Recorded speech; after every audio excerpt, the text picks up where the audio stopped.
according as he have chosen us in him before the foundation of the world. So that proves reincarnation. Before the world was created, it was foreordained. And that proves so many things, man. That proves reincarnation. Number one, that proves there's no such thing as free will. Number two, which we learned from Esau, you have free will, control over you. That's all nonsense.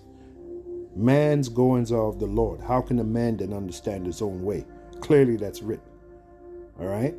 What is that? Jeremiah. Let's go to that real quick. Jeremiah 10 and 23. These are the bread and butter scriptures that I learned when I first came into the truth. And throughout the years, they've stuck in my mind, man. One of them is Jeremiah 10 and 23. Let's read it.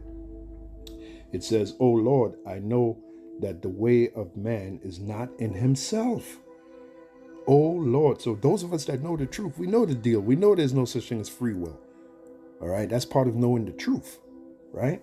Oh Lord, I know that the way of man is not in himself. It is not in man that walketh to direct his steps. So who directs his steps? The steps of man.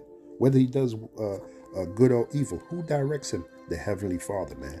That's why it makes so much sense to fear the Heavenly Father. You getting it now? Okay, he's in control.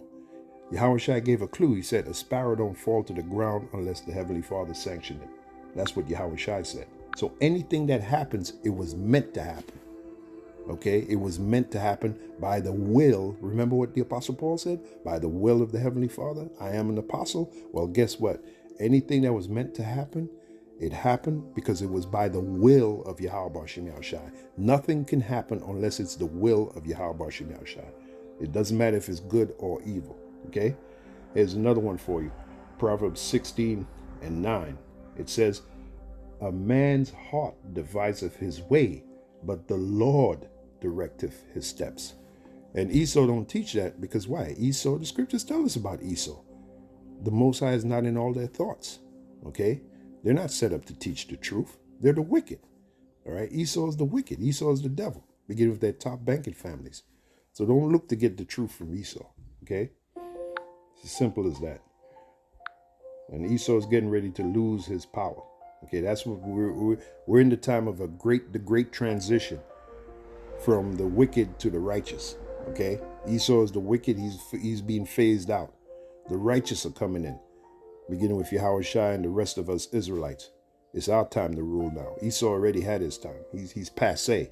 Okay, Ephesians 1 and 4.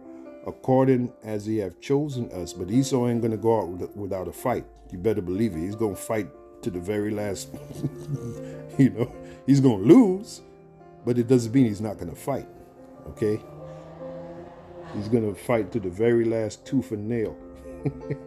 Anyway, fingernail, that is. Ephesians 1 and 4. According as he have chosen us in him before the foundation of the world, that we should be holy and without blame before him in love. That's the elect. So no matter what, the elect are never going to be deceived. They're not going to go off because they're chosen to be the elect. And I hope I'm a member of that group, as we all do. Those of us that are listening to this truth and believe in it, as we all do, we hope we're members of the elect. Because when Yahushua comes, who's he going to gather? Matthew 24 and 30, he's going to gather his elect. Okay, that are scattered over the four corners of the earth.